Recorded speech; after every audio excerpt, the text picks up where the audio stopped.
రాష్ట్ర అవతరణ దినోత్సవం సందర్భంగా తెలంగాణ భవన్లో కేటీఆర్ మాట్లాడుతున్నారు. లైవ్ లో చూద్దాం. పోటు 6 నెలలనే పీఆర్సీ అన్నాడు. 2.5 ఏళ్ళు అయింది కదా. పీఆర్సీ లేదు, డిఏ లేదు, ఐఆర్ లేదు, ఏదీ లేదు.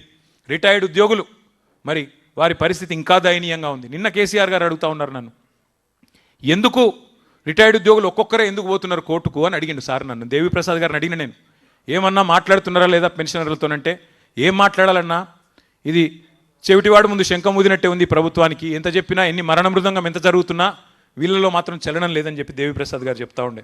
గురుకులాల్లో ఆనాడు మా ఆర్ఎస్ ప్రవీణ్ గారు సెక్రటరీగా అద్భుతంగా కేసీఆర్ గారి నాయకత్వంలో 1000 గురుకుల పాఠశాలలు మనం పెడితే ఇవాళ గురుకులాల్లో అమాయక విద్యార్థుల మరణ మృదంగం. ఇంకా సిగ్గు లేకుండా ముఖ్యమంత్రి చెప్తున్నాడు, నేను బడి పిల్లలకే కాదు ఇంటర్మీడియట్ పిల్లలకు కూడా ఏదో పెడతా అని చెప్తున్నాడు భోజనం.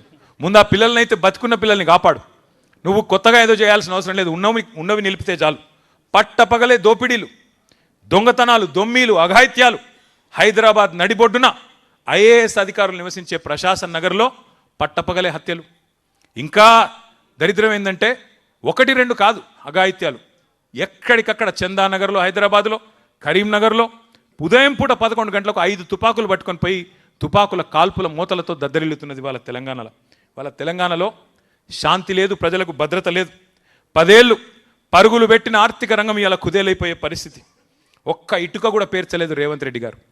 ఒక్క ఇటుక పేర్చకుండా ఇవాళ 4 లక్షల కోట్ల అప్పును నెత్తి మీద రుద్దిండు రేవంత్ రెడ్డి.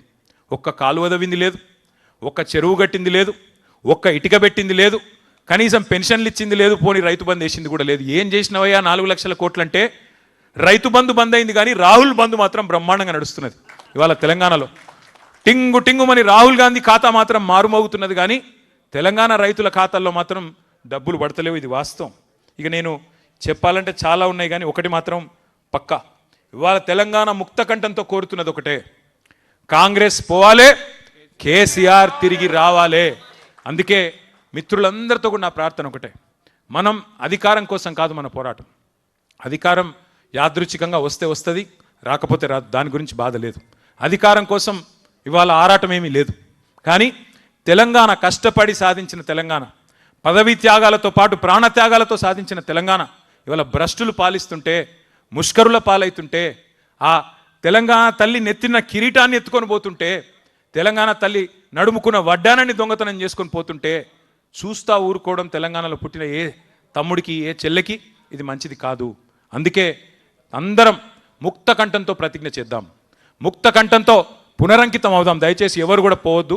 ప్రతిజ్ఞ చేసిన తర్వాతనే ఇక్కడ నుంచి కదలాలి.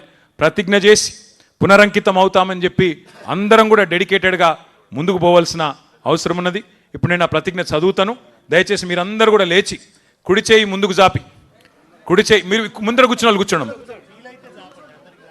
ముందర కూర్చున్న వాళ్ళు మాత్రం కూర్చోండి. ఇక్కడ వాళ్ళకి అడ్డం, కెమెరాలకు అడ్డంగా ఉండకండి, మిగతా వాళ్ళు కూర్చోండి.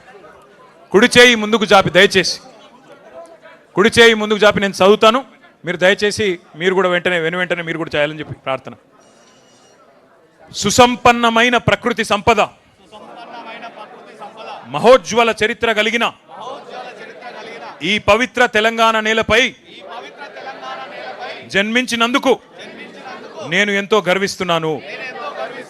కేసీఆర్ గారి నాయకత్వంలో ఎందరో అమరవీరుల త్యాగాలతో సాధించుకున్న తెలంగాణ దశాబ్ద కాలంలోనే సమగ్ర అభివృద్ధి సంక్షేమాలతో సస్యశ్యామలంగా వర్ధిల్లింది. నా తెలంగాణ రాష్ట్రాన్ని నేను గుండెల్లో పెట్టి కాపాడుకుంటాను. కానీ నేడు అబద్ధపు హామీలతో అధికారంలోకి వచ్చిన నయవంచక పాలనలో మన రైతాంగం, అన్ని వర్గాల ప్రజలు కష్టాల పాలైనారు. తెలంగాణ వ్యతిరేక శక్తుల కుట్రల వల్ల మన అస్తిత్వానికి, ఆత్మగౌరవానికి ముప్పు పొంచి ఉన్నది. ఈ విపత్కర పరిస్థితుల్లో తెలంగాణ అస్తిత్వ రక్షణే నా ప్రథమ కర్తవ్యంగా భావిస్తూ మరో ప్రజా పోరాటానికి నన్ను నేను పునరంకితం చేసుకుంటున్నాను. తెలంగాణ తల్లి సాక్షిగా, భారత రాజ్యాంగ నిర్మాత బాబాసాహెబ్ అంబేద్కర్ సాక్షిగా తెలంగాణ అమరవీరుల సాక్షిగా గౌరవనీయులు కేసీఆర్ గారి నాయకత్వంలో